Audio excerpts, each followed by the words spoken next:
In a shop where every manga has a past, strangers find solace, inspiration, and the stories they didn't know they needed.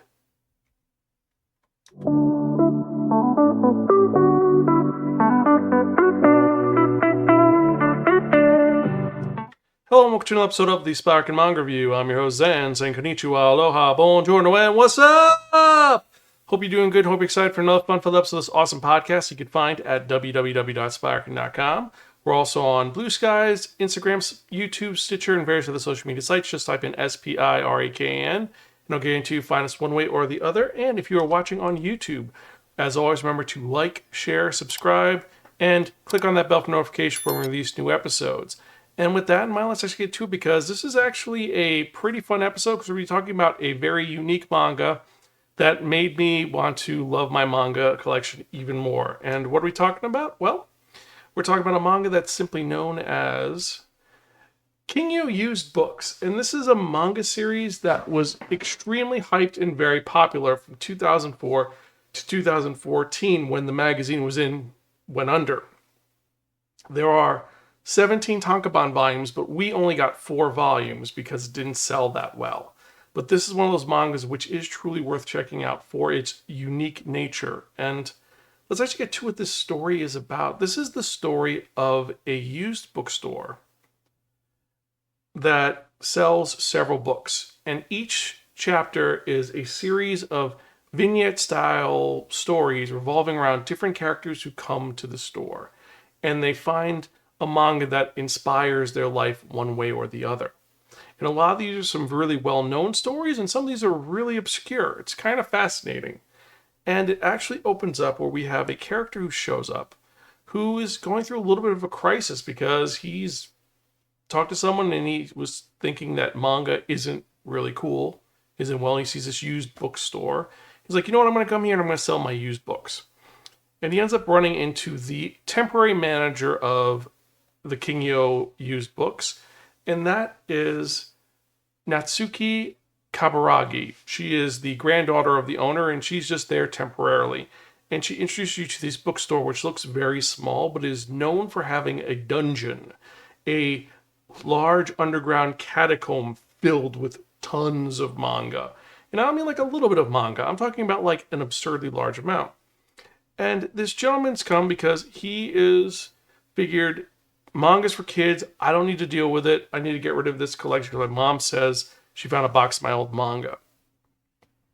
And she's like, okay, well, you're trying to sell your collection? That's fine, but manga really isn't for kids. I mean, the guy in the back will strangle you if you believe that. And there's actually a guy who's that obsessed with manga that manga is not just for normal people. He's manga obsessed. And this is Naoki Shiba. He is this manga freak who lives in the bookshop downstairs in the, like I said, the manga dungeon. And he's going to end up selling his old collection of manga that he hasn't read in a long time. He doesn't care about it. And as he's packing up ready to sell things, he ends up looking at his old manga and he starts reading it. And he's like, oh, I remember this one. This is when this happened and this happened. And he ends up reading about it. And he's like, oh, wait, what am I doing? I got to sell this. And he puts the manga away.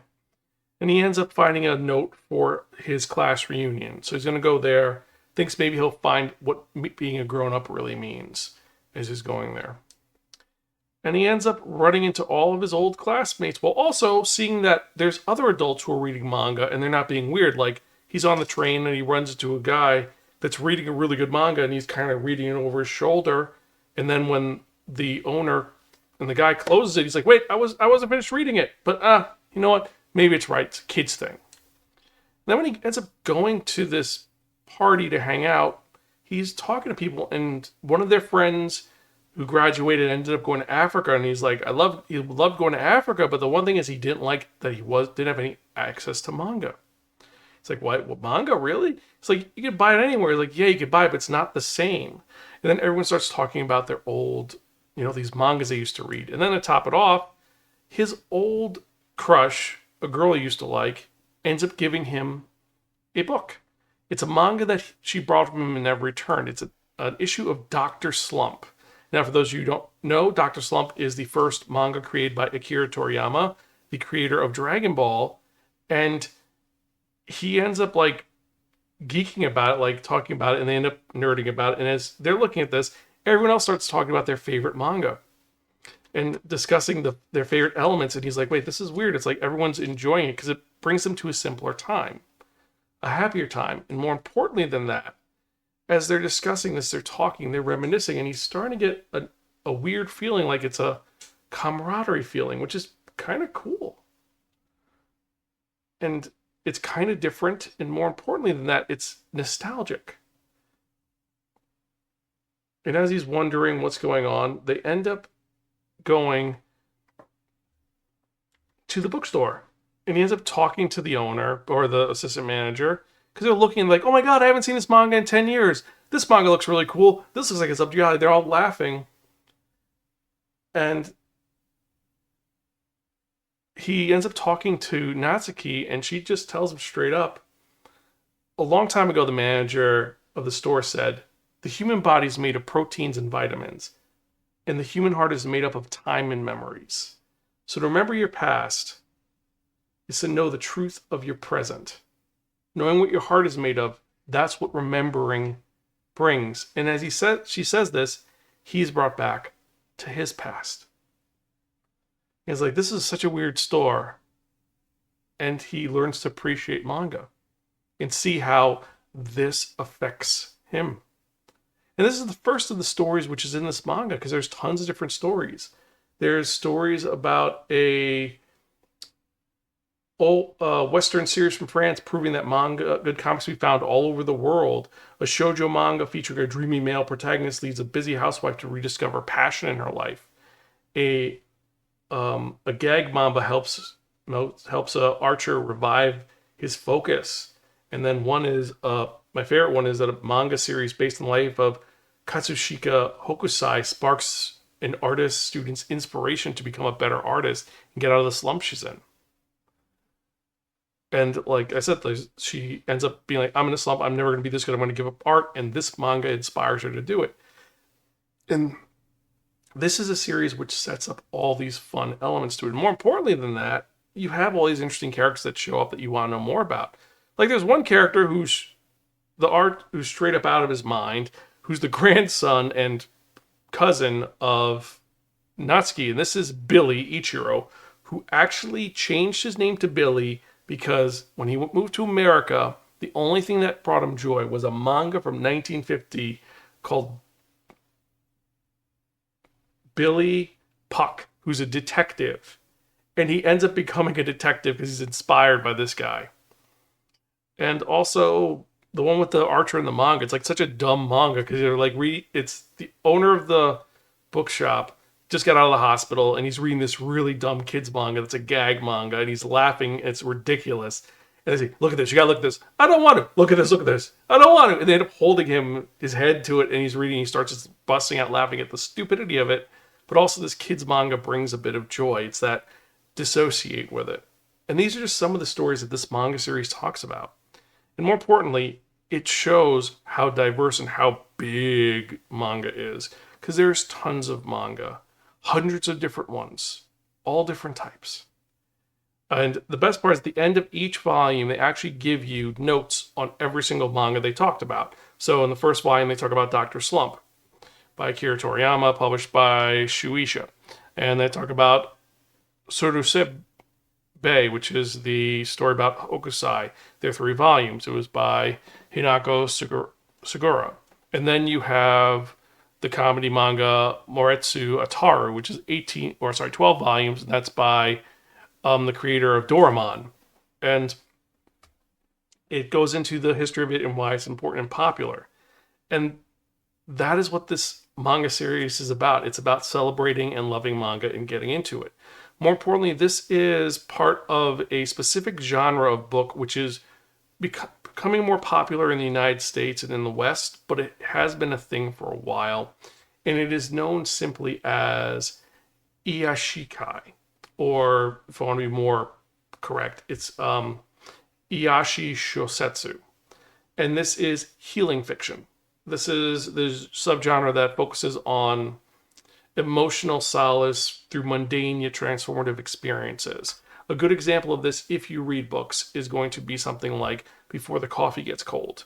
A series about a coffee shop, which is very mundane, but if you go there, you can go forward or backward in time, one time, and you have to return before the coffee gets cold. It's time, not space.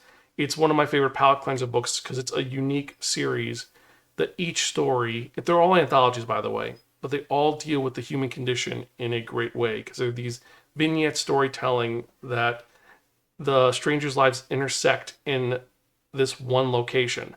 Another one is What You Need Is to Be Found in the Library.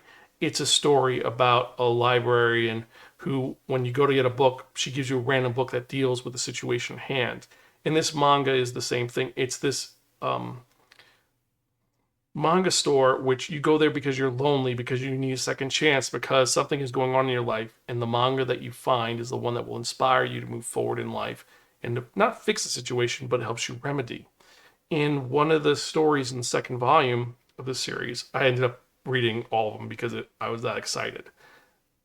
This story about a son whose dad is gone, and the manga in question is going to be Galaxy Express 39. There's more to it than that, but I don't want to get too far into spoiling it. But it deals with that situation and also technically hints at Night on the Galactic Railway, which is another manga that ironically is coming out really soon. They're re-releasing it. However, I'm getting a little ahead and off topic. The point is, this is this therapeutic manga that's really well done. And it's a genre which is one of these ones which is really nice and a great palate cleanser. And more importantly, it's kind of informative and educational. That being said, if you're someone who wants a narrative story where it is literally just you're following a main character as they have an adventure or they do something, this is not the manga for you. This is not one of those mangas where it is one of the, here's what's going on. Here's the story. We're going to follow Iyashikei as he ends up becoming a spirit detective and then he ends up in a tournament saving the day. Or the story of Shinji as he gets in the damn robot. This is not that. This is the story of a bunch of people who come to a bookshop and they discover themselves. And for that reason, I love this manga, don't get me wrong. I would give this a higher rating, but because I want to be fair, this manga I'm going to have to give a Borrow from a Friend Turn Us Off for Pocky. This is an anthology manga about real manga that is, as I said, it is a Yashi Shosetsu. It's about finding emotional solace through mundane yet transformative experiences. There's tons of manga art in this love letter of manga collecting. They have references to letters to Adolf, to Doraemon, to, as I said, you had Wild Arms and Wild 7 in this manga. This is more informative than action-packed as a story. So the art is great. The information is great. You have an ensemble cast, but for the most part, you don't pay attention to them really. I had to keep remembering what Natsuki's name was and what Naoki's name was. Like Billy, I can remember because Billy has the fedora and he's dressed up like the anime character. And Grandpa is Grandpa. That's fine. But the other characters, I really couldn't remember. So that was a bit of an issue. However, I digress. So overall, I give this Bar from Fredo Return Us Off for Pocky. It's really good. It's just not for everybody. Still, if you are a manga lover, if you do love manga, this is one of those ones that you should check out because it is that damn good. And that's truthful. It is that damn good. And honestly, I think it's one of these series which you should definitely check out just because it is a great manga. But don't agree with me. If you've read this before, if you haven't read this before, let me know. Email me at zanspiraken.com or tweet me at Spiraken. This is a little bit hard to find. Don't get me wrong. You'd have to go to a used bookstore like Book Off, Second and Charles, or you could find it on websites like barnesandnobles.com, amazon.com, and, well, right now things are kind of going crazy with Amazon, but you know what I mean. You'd find it somewhere legally. There's only 4 volumes released. That's a shame because there are 18 volumes. I would love to have seen what else they talked about. However, again, I'd have to probably order and translate myself, but I digress. Anyway, besides that, before we get into the mangas of the week, I'd like to thank everybody who checked out our Patreon. We're still going to be doing stuff for the Patreon in May and with our Gofundme. I'm going to try to extend it further. We'll see what happens. Also, for those of you who listen to our awesome, amazing, and wondrous Spiraken Book Club for this month. I put a poll out afterwards, which I did a little late. And sorry about the technical difficulties. We are going to be releasing the episode. The wire's still kind of weird ever since Maddie hit it, trying to fix it. But no more excuses. Let's get to the explanation. So, long story short, we've chosen the next book after 48 hours of polling. The answer in the book that we're going to be reviewing for May of 2025 is going to be People We Meet on Vacation by Emily Henry, which is a romance. I know, odd, we're doing a romance, but we'll see how it goes. It might be spicy, might be weird. I don't know.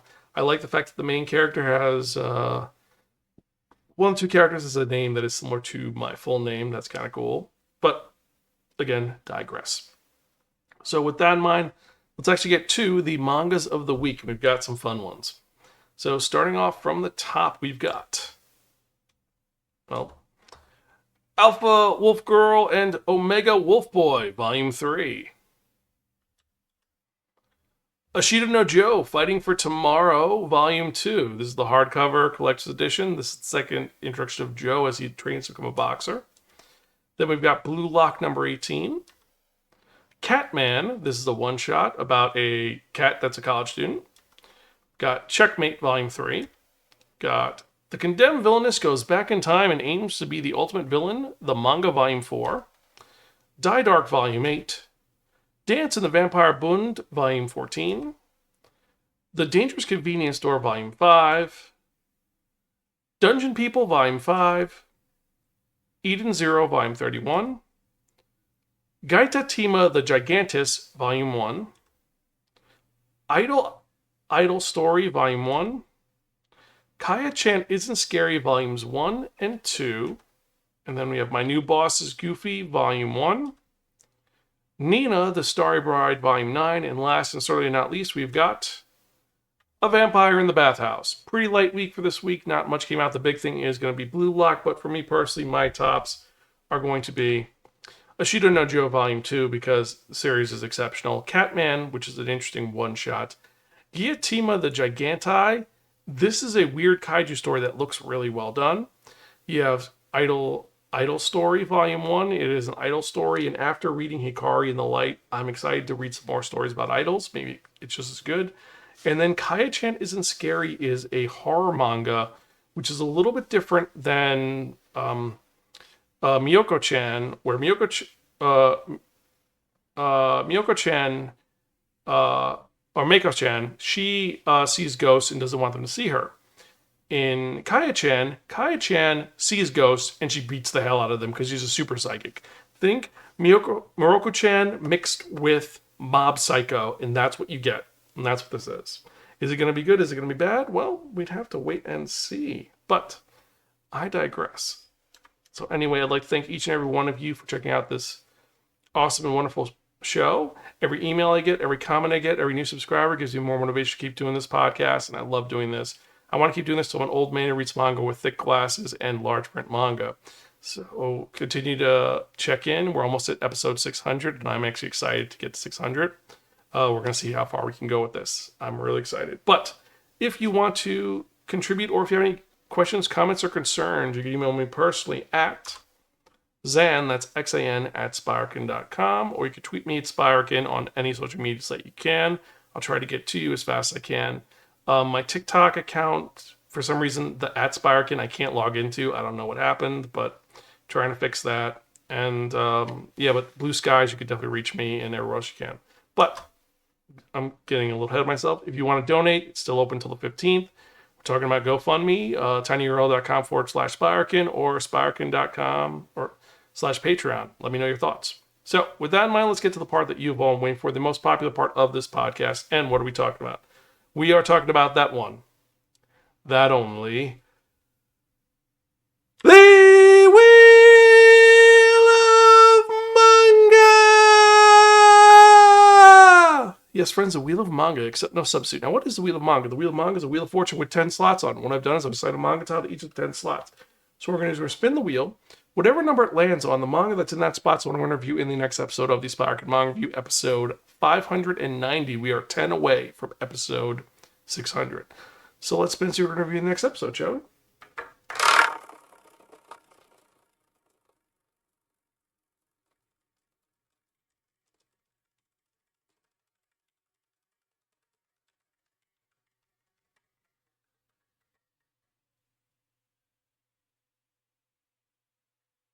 Number 3. So we're going to be doing Cooking with Wild Game. What is this manga about? It's a cooking manga. Is it going to be a good cooking manga? I don't know. We're going to find out. But anyway, hope you enjoyed this episode. As usual, I am your host, Zan. I am Gonzville. I'll catch you guys next time. And as always, keep reading manga.